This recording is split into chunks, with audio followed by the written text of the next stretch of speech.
अब चाहिँ सबै काम सक्यो है। अब गएर ढुक्कले बसिन्छ, मोबाइल चलाएर बस्नु पर्यो। कति बिहानदेखि एकछिन फोन चलाउन पनि पाइँदैन, कामै काम के र के। अब गएर आनन्दले बस्छु कोठामा। कस्तो गर्मी भएको हौ फेरि। अब आज त कति साह्रो गर्मी छ, फेरि काम धेरै गरेर पनि होला बिहानदेखि एकछिन फुर्सद हुँदैन।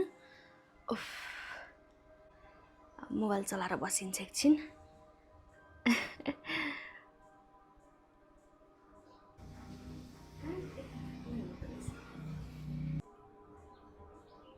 भाउजू नमस्ते। नमस्ते नमस्ते, आउनु न यतै।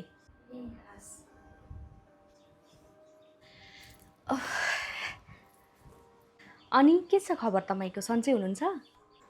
ठिकै छ भाउजू, सबै राम्रै छ। अनि अचानकमा आइपुग्नु भयो त, फोन पनि नगरी आउनुभयो फेरि। हेर्नु न, अब फोन गरौँ भन्दा स्विच अफ छ मोबाइल, चार्ज नभएर। बरु चार्जर कता थियो लाउन पाए पनि हुन्थ्यो।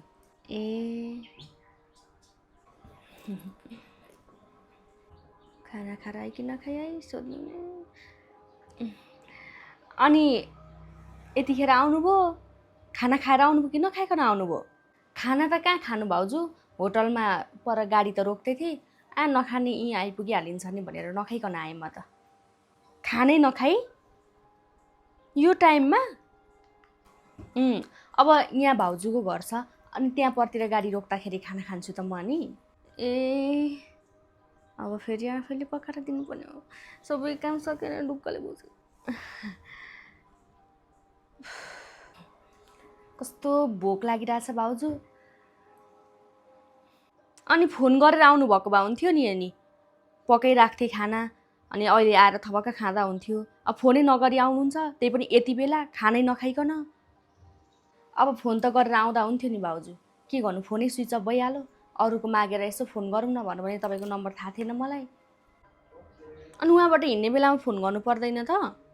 अचम्म छ। अब यतिखेर खानै नखाइकन फेरि पकाउनु पर्ने भयो। सबै हामीले अब खाएर भाँडासाँडा माझेर सबै थोक गरिसकेको। जब त्यति खाना पकाउन पनि होला काँडा उम्रे जस्तो हुन्छ। होइन भाउजू, अब हिजो फोन गरौँ भन्दा अब जाँदा बाटोमा गर्नु पर्यो भन्दै आउँदै थिएँ। अब के खाने त, अब खानै पकाउँदा पनि अब टाइम लाग्छ। तपाईँलाई भोक लागिसकेको होला, के गरौँ त? एउटा चाउचाउ उमालिदिउँ? चाउचाउ?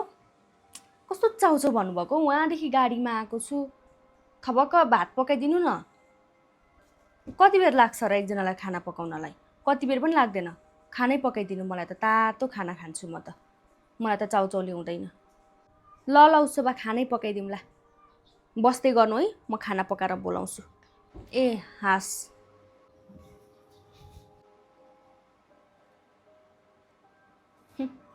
बजारमा सहरमा बसेकी छिन्, अनि एउटा खाना पकाएर दिन पनि त्यति गाह्रो।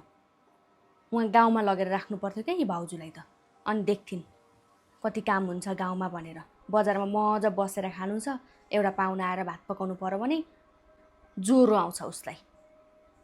रिसाउँदै गइन्। अब के गर्नु, फोन त गर्नु भनेको नि, फोनै अफ भइदियो त। अब यो टाइममा आउनु छ, त्यही पनि खानै नखाइकन। के नि, म त वाक्क लाग्छ हौ। कहिले फोन गरेर आउने चलन छैन क्या।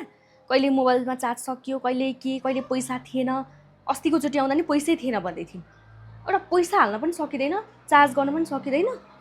लोभिनी। कोसेली सोसेली चाहिँ केही ल्याउनु छैन, उसलाई मैले खाना पकाइदिनु पर्ने रे।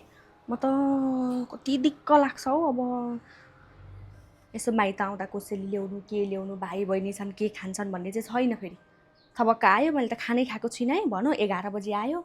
अब हेर त यति बेला आएर खाना नखाइकन। मलाई कति हैरान, एकछिन बस्न पनि पाउँदिनँ।